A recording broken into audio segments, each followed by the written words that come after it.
सुदर्शन चक्र का प्रहार क्या सिर्फ श्री कृष्ण ही कर सकते थे? क्या किसी और के पास भी इसको चलाने की अनुमति थी? आपको शायद ये जानकर हैरानी होगी कि कृष्ण जी के बाद सिर्फ राधा जी ही इस चक्र का इस्तेमाल कर सकती थी। सुदर्शन चक्र की पहली शक्ति ये थी कि इसका लक्ष्य कभी चूकता नहीं था। ये चक्र कभी भी गलत हेतु से किए गए कार्य में सहयोग नहीं करता था। विष्णु पुराण के अनुसार सुदर्शन चक्र में 12 तीलियां थी। उसकी 12 तीलियों में 12 आदित्य, 6 नाभि और 6 ऋतु और 2 युग समाहित हैं। सुदर्शन चक्र की खासियत ये थी कि इसको फेंका नहीं जा सकता। ये मन की गति से चलता है और शत्रु का विनाश करते ही लौट आता है। इस चक्र से बचना लगभग असंभव ही है। कुछ पुराणों और ग्रंथों के अनुसार ये चक्र 1 सेकंड में लाखों बार घूमता है और पलक झपकते ही लाखों योजन का सफर कर सकता है। यहाँ 1 योजन मतलब 8 किलोमीटर। इसका वजन 2200 किलो माना जाता है। ये गोलाकार शस्त्र है जो आकार में 12 से 30 सेंटीमीटर माना जाता है। सुदर्शन चक्र में 2 पंक्तियों में लाखों किले विपरीत दिशाओं में चलते हैं जो इसे दांतेदार का रूप देता है। माना जाता है कि यह ब्रह्मास्त्र से भी ज्यादा ताकतवर शस्त्र है। जय श्री कृष्ण। एक बार जब द्रौपदी ने सौगंधिका के फूलों की इच्छा की तो भीम ही थे जो उन्हें लाने गए और सारी बाधाओं को पार किया। द्रौपदी के चीरहरण के समय जब उसे अपमानित किया गया तब भीम ने ही दुशासन और दुर्योधन का वध करने की कसम खाई थी।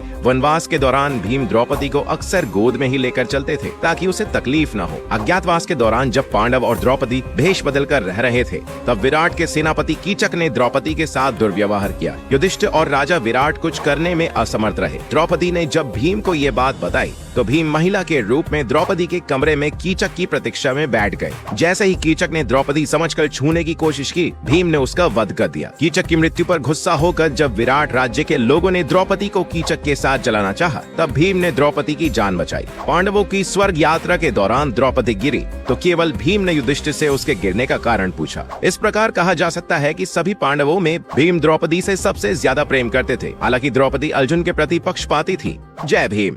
कीर्तिमुख एक ऐसा असुर जिसका स्थान मंदिरों में भगवान से भी ऊपर है। कहते हैं एक बार असुर राजा जलंधर ने महादेव को चुनौती देने के लिए राहु को आदेश दिया कि वो महादेव के मस्तक में स्थित चंद्र को ग्रास करे। जैसे ही राहु ने चंद्र को ग्रास करने की कोशिश की तब क्रोधित महादेव की तीसरी आंख से एक भयंकर राक्षस उत्पन्न हुआ। महादेव ने उस राक्षस को राहु को खाने का आदेश दिया। राहु उस राक्षस से भयभीत होकर तुरंत महादेव से क्षमा मांगने लगा और महादेव ने उसे माफ कर दिया। लेकिन तब उस राक्षस ने पूछा, अब मैं क्या करूं? महादेव ने कहा, अपने आप को खा जाओ। राक्षस ने अपने आप को खाना शुरू कर दिया। उसने अपने शरीर का सारा हिस्सा खा लिया। सिर्फ चेहरा और 2 हाथ बचे थे। शिव ने ये देखा और कहा, अरे रुको, तुम तो एक यशस्वी मुख हो। तुम सभी देवताओं से ऊपर हो। अब से तुम मनुष्य की सारी बुरी नियत, लोभ, पाप, इन सब को खाओ। इसीलिए आज भी किसी भारतीय मंदिर में जाओ तो देवताओं के ऊपर इस मुख को देखोगे जिसमें 2 हाथ मुंह के अंदर जा रहे होते हैं। उसे कीर्ति मुख के रूप में जाना जाता है जो अपने आप को खाने के लिए उत्सुक है।